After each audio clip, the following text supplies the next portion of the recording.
Hi, I'm Colleen Pearl the Cool Crone, and welcome back to my channel. Today's video is all about the astrology taking place from May 16th to the 30th.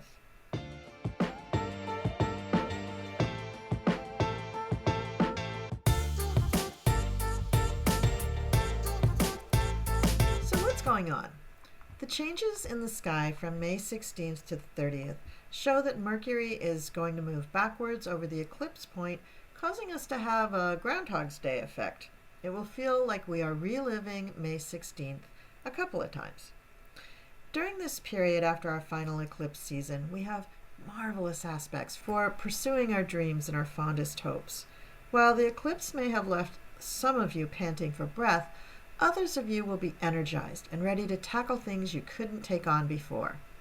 Virtually all of the aspects are positive in this 2-week period, and even the one that is challenging involves Venus, which brings its benefic beams to the stage.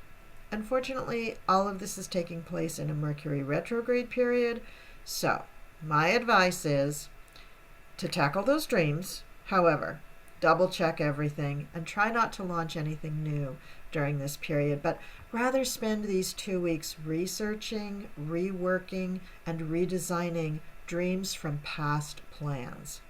Reach out to people you may have lost touch with for support.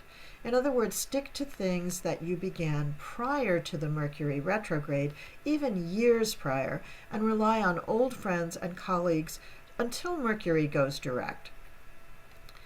I think you'll find that the release of the eclipse and your past plans, which are no doubt brilliant, will give you great success.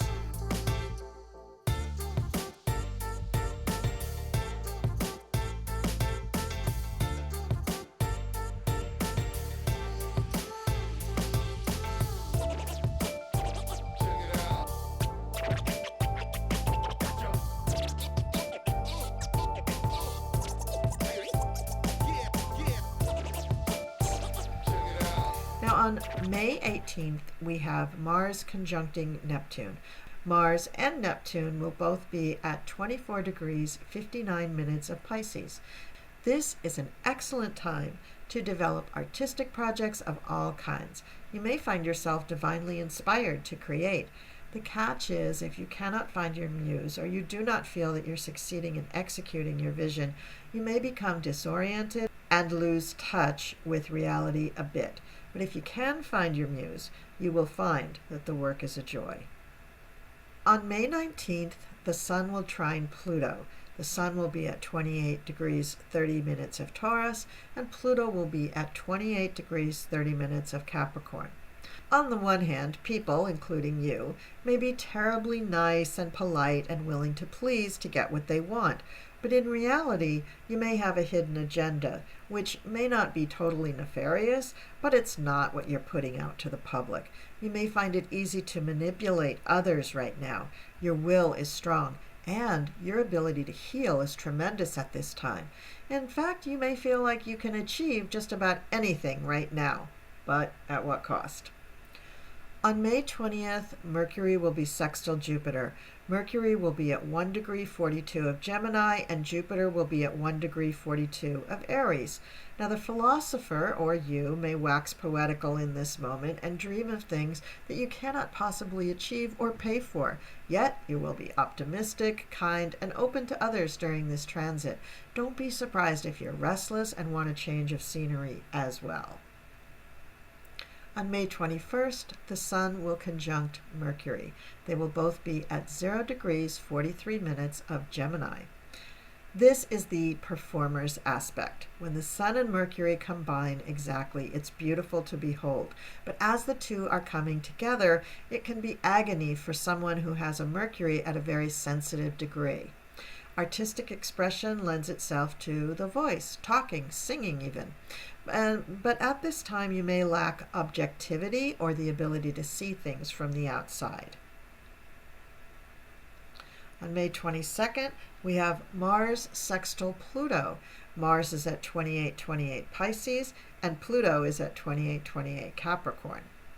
During this transit, you'll be very hardworking and thorough, but really, really stubborn.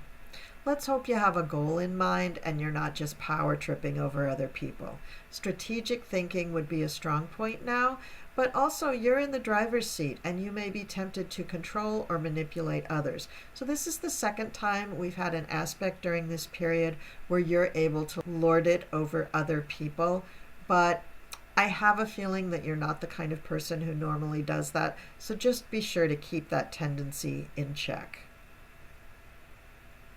On May 23rd, we have the Sun sextile Jupiter. The Sun and Jupiter both being at 2 degrees 18 minutes, the Sun in Gemini, Jupiter in Aries. So, under this aspect, is it big? Is it new? Then I want it. That's what you're going to be feeling when you're in this transit. You'll be confident and optimistic, willing and eager to travel, and looking for the next new adventure. This is the Peter Pan aspect with a dose of the Philosopher's Stone. Also on May 23rd, Mercury will retrograde right back into Taurus. People with Mercury in Taurus stop being so carefree. So when Mercury moves from Gemini back into Taurus, all of a sudden those little things under Mercury retrograde that people were just sort of expecting and tolerating, they're not going to tolerate it anymore. Things will become a lot more serious. The influence of Earth awakens contemplation and the need to provide evidence of their findings and opinions.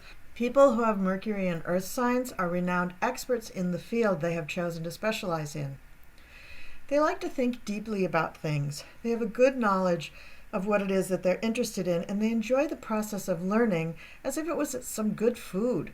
When they learn something and understand it, they'll probably never forget it. So when Mercury moves from an air sign like Gemini into an earth sign like Taurus, there is a decided shift in energy as far as people's communications and what they will and won't accept during a Mercury retrograde. So during the Mercury retrograde, once Mercury goes back into Taurus, people are going to be a little bit more demanding of proof, and they're also going to want to build things. They're not going to be putting up with the idea that, oh, well, it's just Mercury retrograde, so it's just not going to work. So be mindful of that right around the 23rd when Mercury enters Taurus. On May 24th, there are two really nice aspects.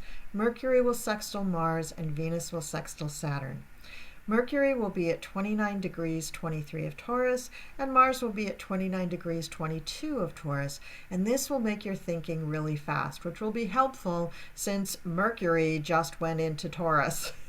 Also, it will be practical now, so use this while you can, which is about a week, a little over a week, about 10 days. This will favor analysis and research projects. Also on the 24th, Venus sextiling Saturn. Venus will be at 2446 Aries and Saturn will be at 2508 Aquarius.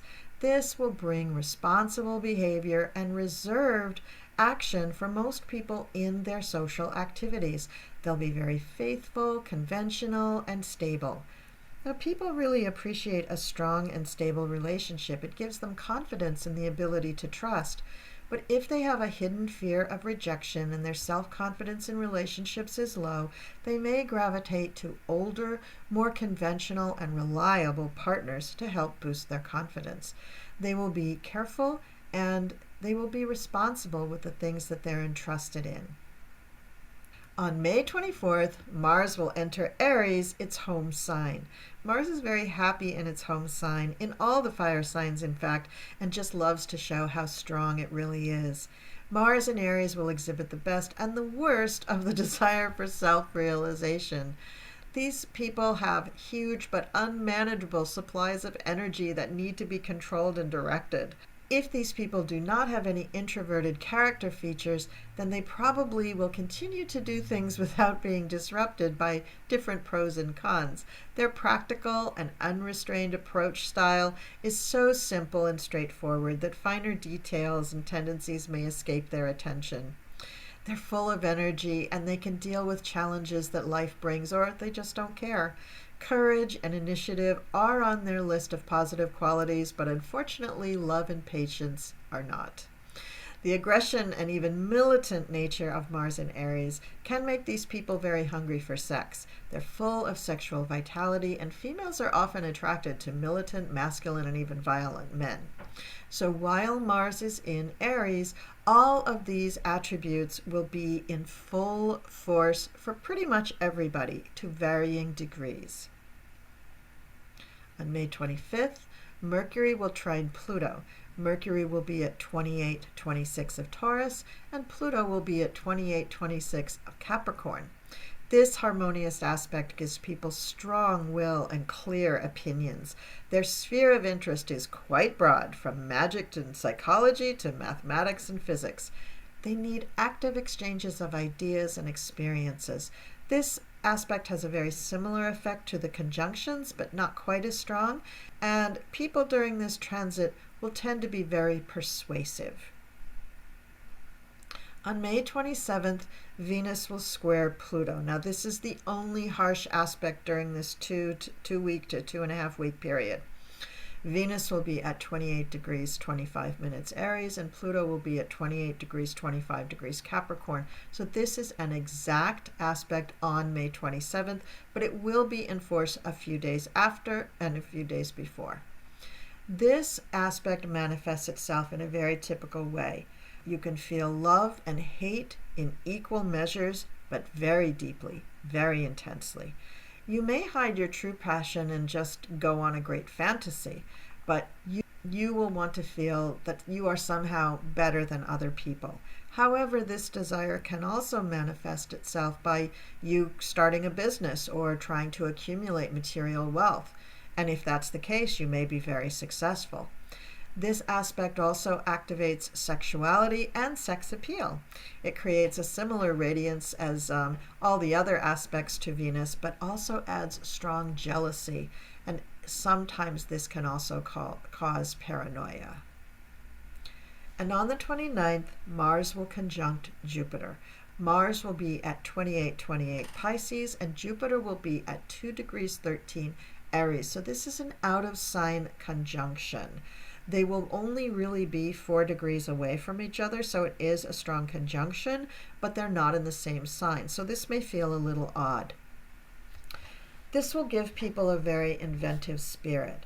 It's typical when it appears in a natal chart, it's typical of people who are adventurers, researchers, and top athletes. However, when it's exhibited in an aspect, it may make you adventurous, it may make you want to do research, or it may make you want to excel in athletics.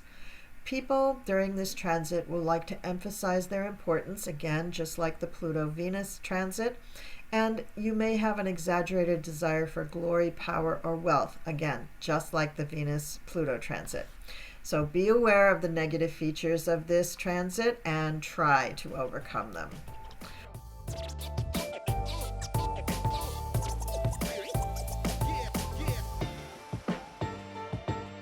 All right, that's what I have for all of the aspects that take place between May 16th and May 30th.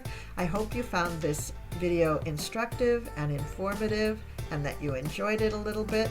If so, please give it a thumbs up. If you haven't already subscribed, please do that, and don't forget to click the notification bell. And with that, I will sign off and say I'll see you next time.